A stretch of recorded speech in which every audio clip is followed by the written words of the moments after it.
اعوذ باللہ من الشیطان الرجیم بسم اللہ الرحمن الرحیم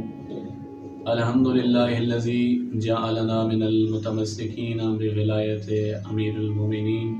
علی ابن ابی طالب علیہ السلام اما بعد۔ مومنین کرام، بعض اوقات دوران نماز جب انسان نماز پڑھ رہا ہوتا ہے تو کوئی ایسی صورتحال پیدا ہوتی ہے کہ صف کے اوپر انسان نماز پڑھ رہا ہے مثلا مسجد میں،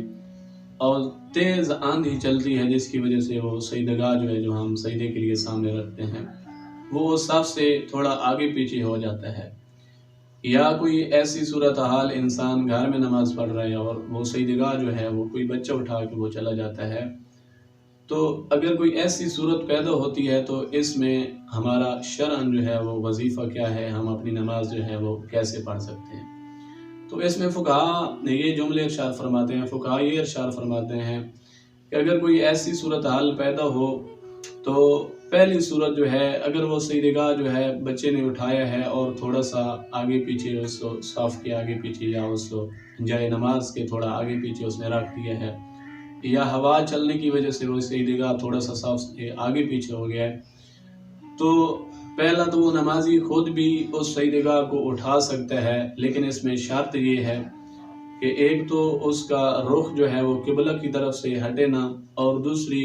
اتنا زیادہ وہ دور نہ ہو کہ نماز کی جو حالت وہ ہی باقی نہ رہے۔ ہاں بالکل تھوڑا بہت آگے پیچھے اگر سجدگاہ ہے تو انسان اس سجدگاہ کو، اگر نماز کی حالت باقی رہتی ہے، نماز اس کی حالت باقی رہتی ہے اور انسان قبلہ سے رخ بھی نہیں پھیرتا، تو پہلی صورت ہے کہ وہ اس کو اٹھا سکتا ہے۔ مومنین کرام، اگر کوئی ایسی صورت پیدا ہوتی ہے کہ وہ سجدگاہ بچہ وہ اٹھا کے چلا گیا ہے، یا تیز آندھی کی وجہ سے وہ سجدگاہ بہت دور چلا گیا ہے، تو ایسی صورتحال میں فقہا ارشاد فرماتے ہیں کہ انسان کو چاہیے کہ وہ اپنے لباس کے اوپر وہ سجدہ وہ کرے،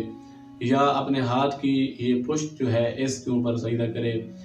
قالین کے اوپر بھی فقہا ارشاد فرماتے ہیں کہ اگر ایسی کوئی صورتحال پیدا ہوتی ہے تو وہ سجدہ وہ کر سکتا ہے۔ عموماً ویسے عام صورتحال میں جس کے اوپر سجدہ وہ کرنا جائز نہیں ہوتا، لیکن فقہا ارشاد فرماتے ہیں احتیاط مستحب ہے ایسی صورت میں کہ جب سجدگاہ دوران نماز بچہ اٹھا لے یا سجدگاہ آگے پیچھے ہو جائے تو احتیاط مستحب ہے کہ انسان اپنے لباس کو ترجیح دے، لباس کے اوپر ہی انسان وہ سجدہ کرے۔ وما علینا الا البلاغ المبین۔